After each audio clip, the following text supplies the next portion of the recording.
안녕하세요. 안격효과방송에 함께하신 여러분들을 주님의 이름으로 환영합니다. 함께하고 있는 저는 포트리교회를 섬기는 김현수입니다. 성경에는 우리가 오늘을 살아가면서 알아야 할 부분을 미리 말씀해 주시는 것을 예언이라고 하는 부분을 기록합니다. 예언을 통해서 과거에 하나님께서 역사하신 사건들과 모습들을 통해서 하나님의 뜻과 그분의 신실하심을 믿음으로 바라볼 수 있게 하시는 것이 하나님의 섭리입니다. 그 섭리들을 바라보게 될 때 우리는 더욱 굳건한 믿음으로 성장하게 되고요. 다른 사람들에게 힘과 교훈이 되어가게 됩니다. 오늘 바벨론의 멸망을 통해서 이 세상 멸망하는 것에 대한 하나님께서 주신 예언과 그 의미들을 함께 살펴보겠습니다. 먼저 기도드리고 시작하겠습니다. 모든 것을 주관하시는 하나님, 우리에게 미리 알려주시는 예언과 그 전조를 바라볼 때 어떤 삶을 살아가야 할지를 생각하는 귀한 시간을 주셔서 감사합니다. 모든 것을 아시는 하나님, 세상에 이루어진 일들과 앞으로 일어날 일들을 연관시켜 생각할 수 있도록 하시고 능력으로 역사하심을 바라볼 수 있도록 인도하셔서 지혜롭게 사는 삶을 살게 하심으로 저희들이 주님의 자녀로 살아갈 수 있도록 도와주시니 감사합니다. 매일 주님께 나아가고 우리의 어리석음과 부족함을 내려놓고 주님께서 역사하셔서 지혜를 주심으로 넉넉히 이루고 이루어갈 수 있도록 인도해 주시옵소서. 연약한 마음으로 불안한 마음이 있음에도 주님을 의지하는 자녀들을 붙드셔서 더 큰 믿음과 두려움 없는 믿음으로 성장할 수 있도록 도와주시옵소서. 매 순간마다 의뢰하고 신뢰하는 것을 배우게 하셔서 세상에서 믿음을 증거하는 사람이 되게 하옵소서. 시작하는 시간입니다. 마치는 시간까지 함께 하옵시기를 예수님의 이름으로 기도드립니다. 아멘. 오늘은 6월 25일 수요일입니다. 유프라테스 강물이 마름 함께 살펴보겠습니다.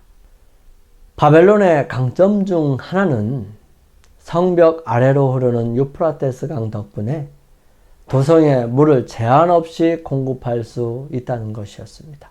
하지만 이것은 약점으로도 나타났습니다. 고대 바벨론의 여왕 니토크리스는 강을 따라 토목공사를 해서 도성으로 가는 길을 만들었습니다.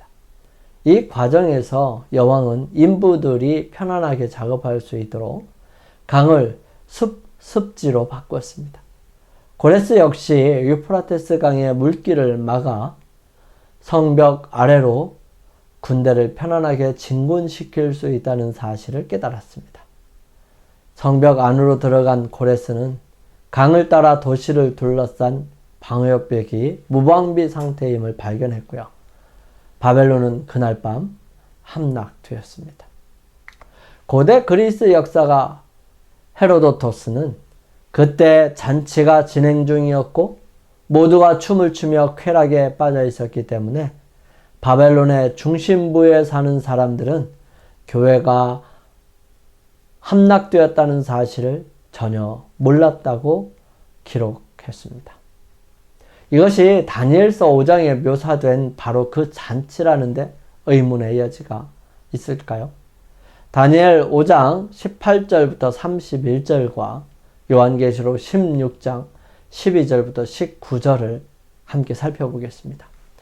왕이여 지극히 높으신 하나님이 왕에 붙인 느부갓네살에게 나라와 큰 권세와 영광과 위엄을 주셨고 그에게 큰 권세를 주셨으므로 백성들과 나라들과 언어가 다른 모든 사람들이 그의 앞에서 떨며 두려워하였으며 그는 임의로 죽이며 임의로 살리며 임의로 높이며 임의로 낮추었더니 그가 마음이 높아지며 뜻이 완악하여 교만을 행함으로 그의 왕위가 패한 바 되며 그의 영광을 빼앗기고 사람 중에서 쫓겨나서 그의 마음이 들짐승의 마음과 같았고 또 들나귀와 함께 살며 또 소처럼 풀을 먹으며 그의 몸이 하늘 이슬에 젖었으며 지극히 높으신 하나님이 사람 나라를 다스리시며 자기 뜻대로 누구든지 그 자리에 세우시는 줄을 알기에 이르렀나이다. 벨사살이여, 왕은 그의 아들이 되어서 이것을 다 알고도 아직도 마음을 낮추지 아니하고 도리어 자신을 하늘의 주제보다 높이며 그의 성전 그릇을 왕 앞으로 가져다가 왕과 귀족들과 왕후들과 후궁들이 다 그것으로 술을 마시고 왕이 또 보지도 듣지도 알지도 못하는 금은 구리, 쇠와 나무, 돌로 만든 신상들을 찬양하고 도리어 왕의 호흡을 주장하시고 왕의 모든 길을 작정하시는 하나님께는 영광을 돌리지 아니한지라. 이러므로 그의 앞에서 이 손가락이 나와서 이 글을 기록하였나이다. 기록된 글자는 이것이니 곧 메네메네 데겔 우바르시니라. 그 글을 해석하건대 메데는 하나님이 이미 왕의 나라의 시대를 세워서 그것을 끝나게 하셨다 하며, 데겔은 왕을 저울에 달아보니 부족함이 보였다 하며, 베레스는 왕의 나라가 나뉘어서 메데와 바사 사람에게 준바되었다 함이니었다 하니, 이에 벨사살이 명하여 그들이 다니엘에게 자주옷을 입히게 하며 금사슬을 그의 목에 걸어주고 그를 위하여 조서를 내려 나라의 셋째 통치자로 삼으니라. 그 밤에 갈대아 왕 벨사살이 죽임을 당하였고 메대 사람 다리오가 나라를 얻었는데 그때의 다리오는 62세였더라. 요한계시록 16장 12절부터 19절 말씀이에요. 또 여섯째 천사가 그 대접을 큰 강 유브라데에 쏟음에 강물이 말라서 동방에서 오는 왕들의 길이 예비되었더라.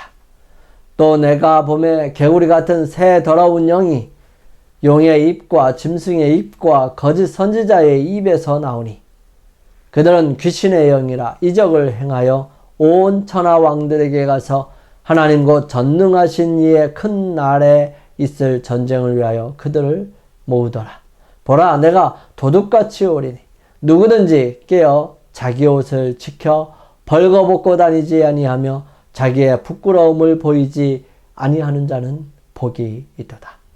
새 영이 히브리어로 아마겟돈이라 하는 곳으로 왕들을 모으더라.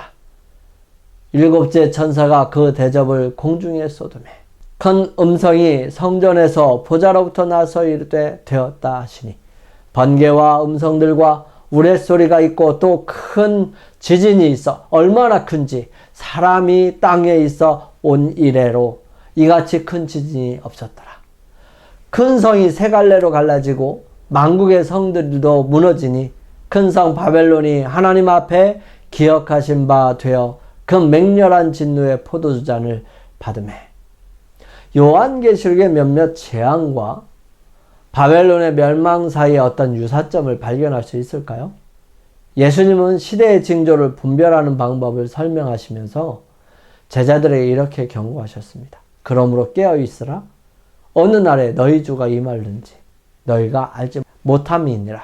너희도 아는 바니 만일 집주인이 도둑이 어느 시각에 올 줄을 알았더라면 깨어있어 그 집을 뚫지 못하게 하였으리라. 바벨론이 무너질 때와 마찬가지로 그리스도의 갑작스러운 출현은 현대 바벨론을 놀라게 할 것입니다. 그러나 꼭 그럴 필요가 없는 것은 우리가 많은 구체적인 예언을 통해 예수님이 곧 오실 것이라는 풍성한 증거를 받았기 때문입니다. 세상도 하나님께서 예언하신 것을 몰랐기 때문에 놀라지 않을 것입니다. 그들은 하나님께서 말씀하신 일이 일어날 것이라고 믿지 않기로 선택했기 때문에 놀라게 될 것입니다. 일반적으로 말해서 재림교회 주석자들은 이 요한계시록 16장 12절에서 16절에 대하여 두 가지 해석 중 하나를 제시해 줍니다. 첫째 해석에 따르면 큰 강 유브라데는 오토만 제국을 상징했고요. 그 강물이 마르는 것은 그 제국의 점차적인 붕괴를 말하고 동방에서 오는 왕들은 동방의 나라들을 아마겟돈은 북부 팔레스타인의 실제 무기토 골짜기를 의미했었던 것입니다. 그러므로 오토만 제국의 붕괴는 동방 나라들이 무기토 골짜기에서 서방의 나라들과 전쟁하는 일에 연합하는 길을 예비하는 것으로 간주되었죠. 하지만 이거에 비해 둘째 해석에 따르면 유브라데는 영적 바벨론이 지배하는 사람들을 상징하는데요. 그 강물이 마르는 것은 바벨론에서 그들의 지지가 거두어지는 것을, 동방에서 오는 왕들은 그리스도와 그 따르는 자들을, 아마겟돈은 이 지상의 전쟁터에서 치러지는 그리스도와 사단 사이의 대쟁투의 마지막 전쟁을 뜻합니다. 그러므로 영적 바벨론에서 인간의 지지가 거두어지는 것은 그 궁극적인 패배와 형벌을 막는 마지막 장벽을 제거하는 것으로 간주됩니다. 첫째 견해에 따르면 아마겟돈 전쟁은 본질적으로 정치적인 투쟁으로 시작됐고 그리스도와 하늘의 군대가 나타날 때에 절정에 달합니다.